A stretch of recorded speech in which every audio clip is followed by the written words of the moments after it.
Hey everybody, it's the Trout and welcome to the Trout Show. Hope you're having a great day. You know, I've interviewed a lot of artists and sometimes I forget that they have other things in their life other than just performing music.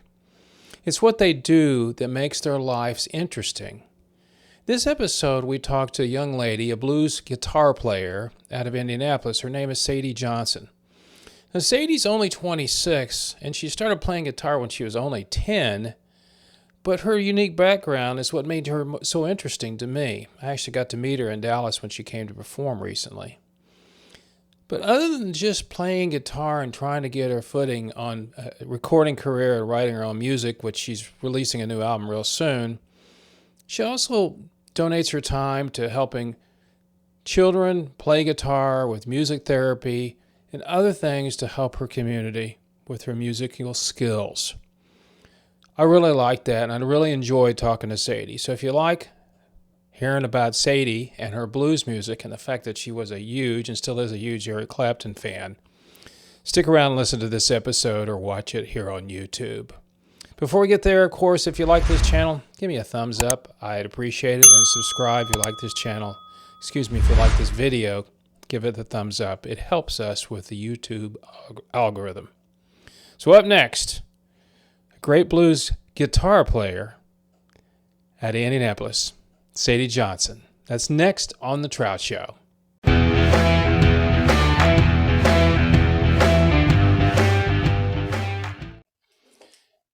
Tell me what's on your playlist. What's on my... Oh, okay. People will be surprised by this, though. Well, and you know what I thought? I was sitting there, I was watching this. I know this is the way my mind works since I'm a creative person just like you.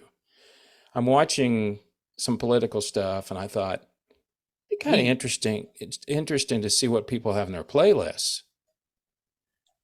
So, yeah. So tell me what you have on your playlist.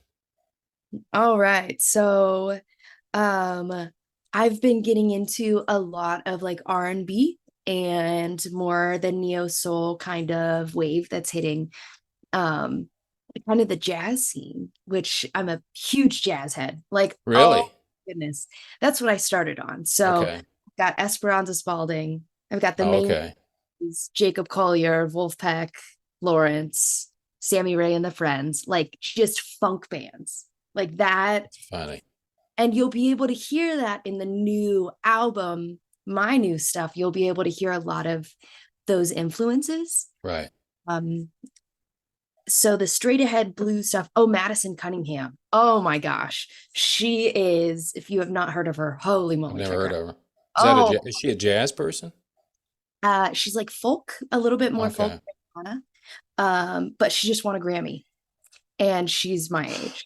A Grammy? Who wants a Grammy? I mean, come on. I don't know. And she's a Cat 5 artist. So let's go back to the beginning. When did you know that you wanted to play guitar? That I wanted to play guitar or that I wanted to be a guitar player? Because those are two different dates. So it's kind of like guitar player, not play guitar. Okay. When did you want to know you're going to be a guitar player? It's a good, for those people on watching this, you'll have to figure out what she means, but I know exactly what she means. Yeah. I play drums, but I'm not a drummer. There you go. That's what right. Yeah. Okay. All right. 10 years old. Wow. Yeah. I started dabbling when I was 6. And so a couple years passed and I'm one of 4 girls. And so we all are musical, and Santa got the oldest sister a guitar one year. And wasn't it acoustic? Or do you remember? We had an acoustic already, but this was just a Fender Squiire, just the Fender, player packages. Yeah. And I'm like, that's cool. That's really cool. So I started just dabbling, and then I realized I got my teacher who taught me everything. His name is Joe Lisanickia, and he's out of Indiana. And he taught me just a back and forth, like dun dun dun dun dun open E blues riff. Yeah. I'm like, this is it. That's it. I'm done. And then I heard, so then I started out in jazz and Fats Waller and Duke Ellington. Oh, those guys, the real jazz guys. Oh, Yeah, and Louis Armstrong. Louis Armstrong is still in my top 5 artists of all times that's funny. because he's so melodic and he uses space and he manipulates the sound with space, and it's just like this guy, and with like you can hear him swinging in the record, like it's cool. And then when I was 13 I heard Eric Clapton and it just went Ah, that's there. it. Yeah, I was like, this guy might be God. You mentioned Louis Armstrong. He was still alive when I was a kid. So Oh my he was on Ed Sullivan and stuff like that. Oh yeah, and he come out with his lip had been worn out so much from playing the trumpet. I know this sounds a little silly, but you have to embrace the people that are so much older that won't be around very long. Eric Clapton, 78. Yeah, and I going mean, through neuropathy and everything, like, he's lived a tough life. you Right. heard EC. Okay. Do you remember what song you said? Absolutely. Which one? And this is wild because it's not even a blues tune. I've Got a Rock and Roll Heart off his Money and Cigarettes album. Ah, And I was 13. And so my 8th grade year, I was homeschooled, just 8th grade. I had 5 guitar lessons a week. That's when I started gigging. So I was fully, I don't even know if I finished 8th grade academically, but that's fine. We're fine. It's fine. I'm 26 now. So if they it's hold a it against, little late now to worry. right. Yeah. Um, and what I did, I just put on my Pandora station and would like try and get work done. And then I'd get so wrapped up in the music, I'd pick up my acoustic that was right next to me and start playing. And I'd watch Eric Clapton videos and just like, the note for note thing, like his tune Broken Hearted that he wrote down in Antigua about this huge storm and all this stuff. And there was this recording of him, and I wanted note for note, finger flip for finger flip, Oh like wow, you were into it. I was obsessed. But I listened to I've Got a Rock and Roll Heart and I started crying. And That's I a cool run tune. into my mom's room and I'm like, Eric Clapton? She goes, the whole world has heard of Eric Clapton. Yes. Oh, and I mean, I was absolutely obsessed for probably a good 2 to 3 years, like hardcore Clapton. But then I started taking his influences. So the Freddie Kings, the Robert. I actually got to see Freddie. I Oh actually got my to see Freddie. gosh. Yeah, One of my friends played keys with him, and I'm like, that would have just been yeah. insanity. Those are the guys that we miss. You didn't ever get to see them, but those are the guys that I miss. The pure players. I mean, there's very few blues players. I mean, we have a lot of great players. Joe's a great one. Joe Bonamassa and Kenny Wayne's a great player, but they're not. I mean, Freddie King was part of that group. You got Buddy Guy. That's about it. That's about it. So you went from Eric and then what? Let's see. And then in high school, I was totally into jazz. I played in the Bloomington North jazz bands. And Bloomington North here in Indiana, here in the Midwest, we are known for our incredible music program, Okay. especially the jazz bands. So we had 4 jazz bands. And from 8th grade until my senior year, I was in the top advanced jazz bands. So Um, what kind of guitar were you playing? I have this guy right here, A my guitarist. orange Gretsch. There we go. The hollow body. I was wondering it had to be a hollow body. Yeah. So I would put, And how long have you owned that? oh man, this one, Did you buy it new or did you buy it used? I think we bought it used. Okay. One maybe since I was in 7th grade. So And what it's is, got the things that made famous by George Harrison, or actually it was God, Chet Atkins.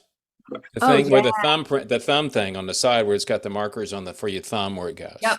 yep. So this is just a historical series Gretsch. So it's not like super, super fancy. Um, but I've had that, yeah, since he's like 12, maybe. Okay, so you've had a long time. Um, Yeah. and then a Blues Junior. And that was my rig. And And then well and oh I see that was your amp was a what? What were you playing out of? a Blues Oh, Junior Blue that's June. Okay, I okay. still gig with. You do. Um, Yeah, and so in high school it was very much during the day I was playing jazz tunes and big band charts and everything, and the school had a Oh my God, nice you read music, don't you? um funny thing is I back then I didn't. I could read a chord chart, Oh yeah, I can do did that. not Yeah, read any notes, but I've got a kind of a weird ear, and so I'd listen to it a couple of times and pick it then I up. the thing, but I was always the improv person. Like, who wants Oh to yeah. solo? Well, I know Sadie's gonna solo, you know. um, Yeah, I know that feeling. yeah. But during that same time, I was gigging with my band with my sister, the Sad Sam Blues Jam. And I I like just, that name. yeah, Sad for Sadie, Sam for Sam, my older sister. We played blues and we were a jam band. It's So cool. it worked. And the Allman Brothers and Derek and the Dominoes are probably my top two favorite bands. Um, and so that's what we wanted to do. And we had another female guitarist and Jessica and Blue Sky, Oh, and we that's a were good blue taking sky. Yeah. And so the thing about you though is so you had this influences, but what's funny to me is the jazz thing. I mean, it's not funny, haha, but it's interesting what just like when I asked you about your playlist is normally when people listen, just like like I said, I'm a pentatonic guy, so that's why I love Eric Clapton because that's kind of where the boxes he plays in, Mhm. and so did the Allman Brothers to a certain extent. Well, the blues are kind of a pentatonic thing, the BB King box and all that stuff. So, do you think that your jazz has still influences your playing now when you go out and perform? I would so I would say even more so now today than it ever did. Since I've been in Indy, which has been about a year and a half now, almost 2 years, which is so crazy. um, I hang out with the jazz cats. Those are the people that I knew growing up that were also huge mentors, but that's where intellectually, like, I feel so fulfilled. Um, Really? because I understand the theory behind it.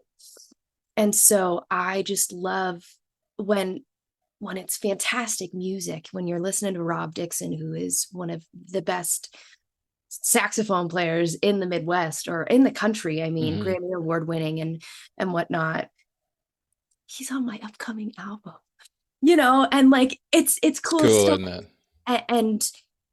And I'm still trying to emulate those sounds. Like I'm still trying to get there mechanically, I want to say, but the jazz players in town, I want to say, are the best players when it comes to anything else because you're able to feel it just another level deeper. Hmm. And so I've got all jazz players in my band right now, but we're playing funk and getting into like soul stuff with a blues emphasis. So it's not even so super heavy blues anymore. We're getting into a little bit more of like an experience, like a songwriting experience and all that fun stuff. Music theory, music therapy. What was the goal? And what's the gentleman's name once again that owns Cat 5? Don Ritter. Okay, so Don, hold on just a second, I can do this. Okay. What was his situation when he came to you and he says, I want to do music therapy? What does that mean to you? What did you want to do? Oh man, you just opened a big door right there. That's a really big heavy And I door. have a reason why, and I'll tell you in a minute, but go ahead. Okay.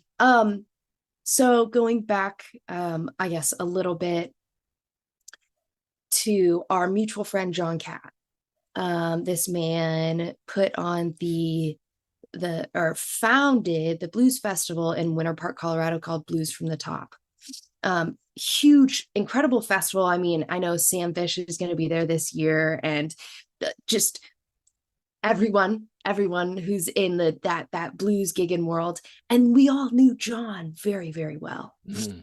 He wasn't just a concert guy, he didn't just put on the shows. He was a friend. And to me, it went one step further, but for me and Don, because we became involved in the nonprofit Blue Star Connection. So Blue Star gives music instruments to kids, young adults, and even now we're expanding into the adults world as well. We give, So it's still in existence. You're still yeah, involved in it. yes. I got a reason to Um, ask you that in a minute too. Go ahead. so this organization gives music instruments to these people who have life-threatening illnesses, developmental challenges, disabilities, and whatnot for free, for no cost, no Right, nothing. right. But John believed that every kid needed to have an electric guitar in their hands when going through chemo treatments and when. It's a therapy. You got involved with that, but you're still involved with that. You have your own band now. Mhm. Yeah, I know your album is coming out in the fall. Isn't that what you told me when I met you? Or trying um to? Is that what your goal is? before the fall, so hopefully it will be this summer, but And you got the so title and everything's done with that. You know what it's going to be yes, called? Okay. And yes. how many tunes do you think you're going to try to put on it? So it's only an EP. Okay. So I think we've got 7 tunes, Yeah, you're 6 close. Three more, originals. you'd have an album. I know. um th- uh 6 originals and 1 cover.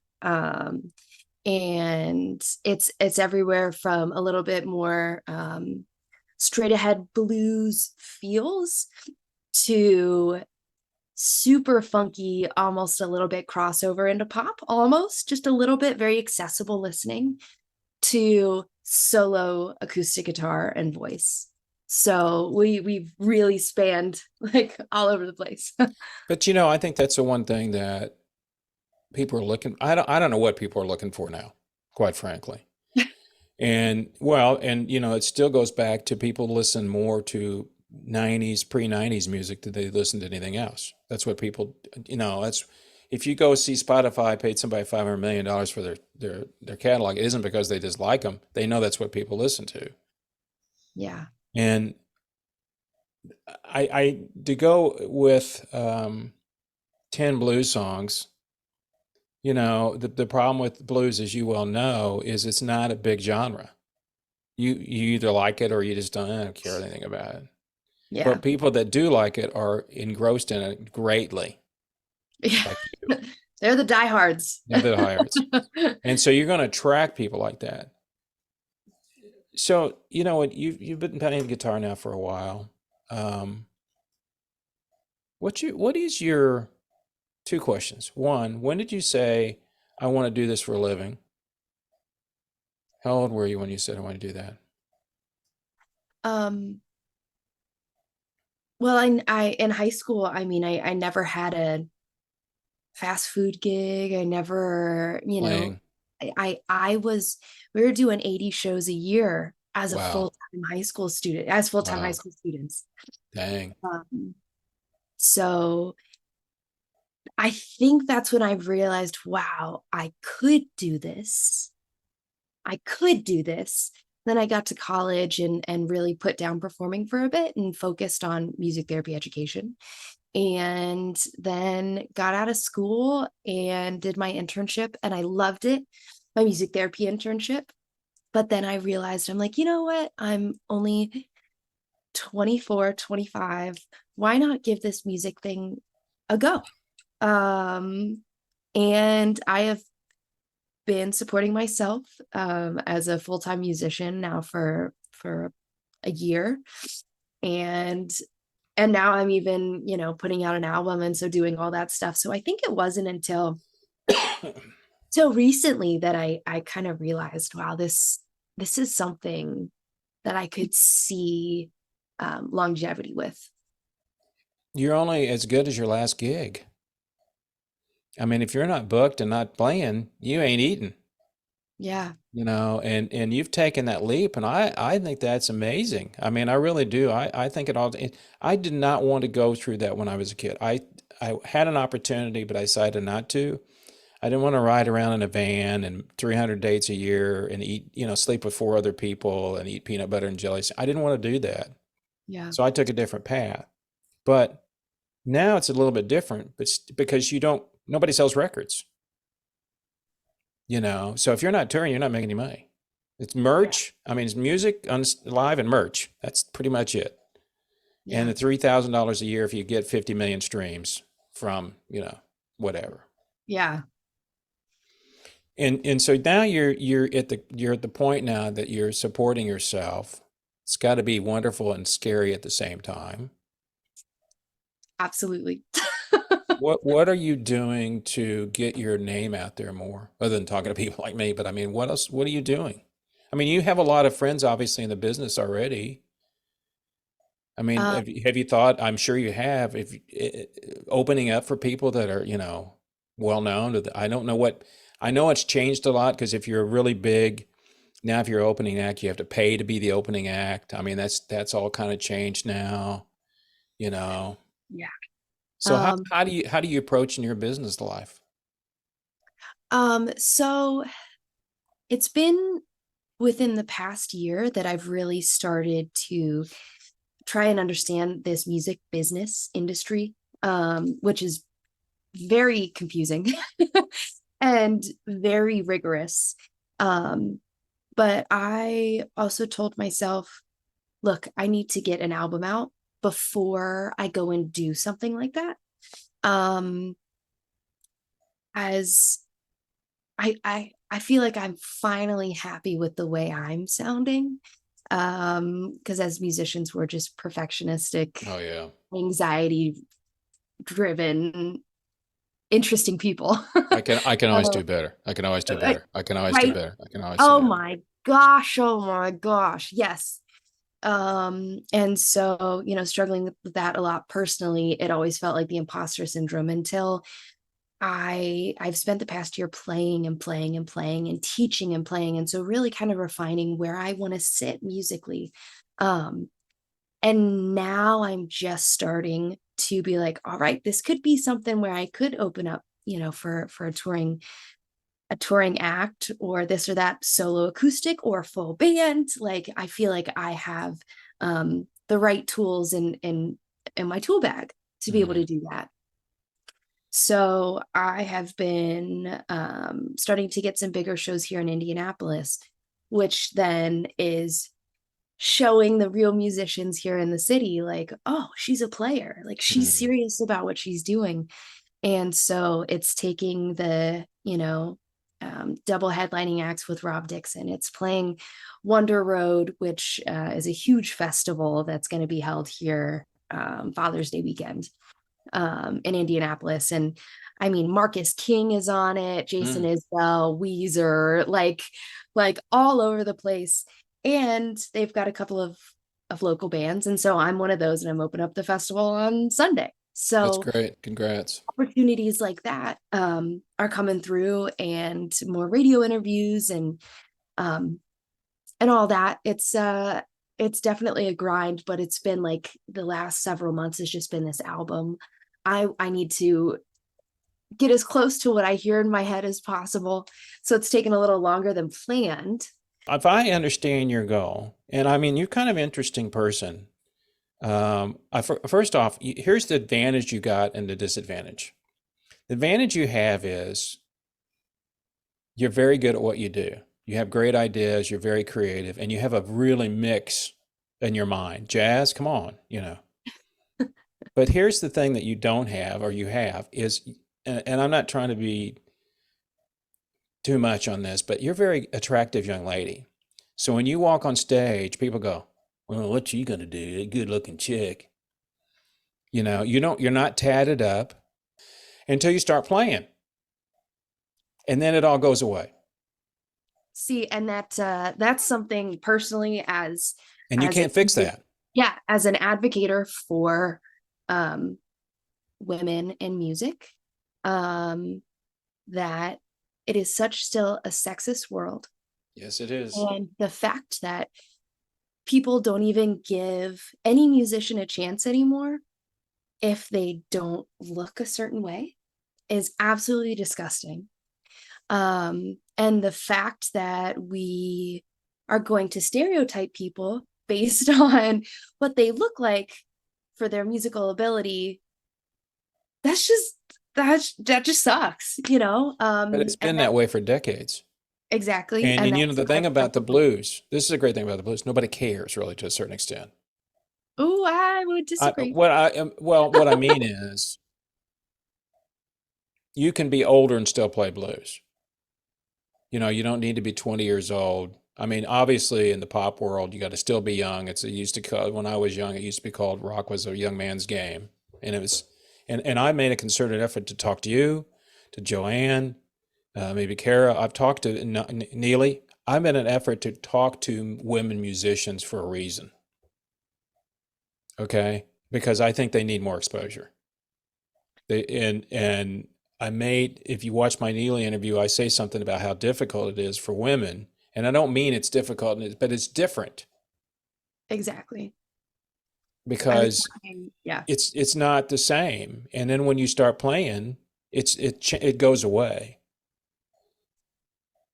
Because and I don't disagree with you, because the fact is that when I played in a band, I always joked about people had two thoughts when I walk on stage. They're going to sound like the 60s, or they're going to sound like they've been playing since the 60s. And so when I start playing, they go, oh, okay, they've been playing a long time. Get over the fact that he's that old, get past that part. You have the opposite effect. Here's this attractive young lady coming out, and she's going to, what? You know? But I tell new players all the time, people want to love you when you walk on stage. They really do. It's your job to make sure they continue to love you. hmm So, I mean, the bad thing about Dallas was it was hot, as you know, and a lot of people didn't hear you. They were all waiting for Orianthi. That's what because I didn't stick around because I didn't want to go, okay, I don't want to sit around another 3 hours waiting for her. But if you looked at the videos of her playing, the whole where you played, it was full yeah. because they all want to see her. I think in your situation, you're smart, you've got creativity, and I think the thing I've always had this knack for picking out people that I think they're really talented. I'm not bragging. I just have that ability to go, okay, I know all the people I've interviewed, I know which ones are going to do well. You're going to do well. You may Thank you. not get where you want to go, but you're going to do well because of everything you've told me so far. You're driven and you understand. And I have the lady that's a professor up at UNT. She has a business to help people through the music business. That's one of the things she does. And so for you to understand, and my job as a connector is to connect people like you with everybody else. And what I get out of it is when I see Sadie on TV or see, that's what I enjoy. Kind of like you understand that feeling when you're helping a kid that's having problems, maybe they're terminal. You got it, you feel it. That's your payback. hmm So when you get done with this album, EP, whatever you want to call it, how are you going to promote it? You just going to try to go out and do gigs and try to promote it, or how are you going to do it? I have some marketing campaigns that I'm putting in place for social media outreach, and then outreach to radio shows. I have a lot of connections of people who have been asking me for material for years and years and years, and I was never ready to put my mark, on something that'll be there forever. So now I get to reply to all these people and say, here you go, finally. Thank you so much for waiting. And thank you for your patience and understanding. Here's the stuff, and hit up the festival circuits. And then, reach out to friends who are coming through town. Hey, opener, do you need what can I do? How can I support you? Um, and I'm also, yeah, just doing a lot of outreach in Indy. I started my own nonprofit, and so we're doing a bunch of stuff. So even if it's not the traditional marketing yourself as a musician, but marketing as a music therapist and as a clinician and an educator as well, that's something that I'm very passionate about, and so I could tell. that'll definitely help. Um, And it's I've been incredibly blessed throughout my journey for the amount of support that I've had from so many different types of people in all industries. um that people are finally ready, or they've been ready, but they're ready to hear Sadie Johnson music. So I think just even by word of mouth and sharing and playing the new songs for different crowds and different types of venues, like um I'm starting in Indiana, and some people will say, that's narrow-minded, you're starting too small. I'm okay with that. I'm okay with where I'm at. It's your life. Exactly, yeah. It's your musical life. It's what you think is right. And one thing I've learned about music, there's no right or wrong. So what's your goal right now? If you could wave a wand and I could change my life with a wand, what would you do? What would you do? What do you want to do if you had that opportunity? Money was no object and you could do everything you want to do. Well, for one, to have no creative block so I can get rid of this or to finish this stinking album. That would be awesome. That would be fantastic. Yeah. Um, you know, that's a really hard thing to say because I have so many kind of doors open and passion projects that are happening right now. Um, I would love, I've been on tour before. I would love to do a national tour. I would really love to team up with someone, and hit the road. I think that would be amazing. Um, at right now, I'm a professor at two universities for guitar instruction, so that's been a huge thing and has really been like a wave in the wand. Like, this is a great resume builder, but also I'm 26 and I'm an adjunct prof. Like, let's get it. Um, so so I would say probably like just getting on the road, like having a finished product and getting on the road and just playing and going for it. I would love to do that in the near future. Now, whether that be this year or 4 years from now, that's okay. Giving myself grace there on a timeline. Take care of Thank you yourself, so kiddo. much. Thanks. See All ya. right, hon. Have a good Bye. one.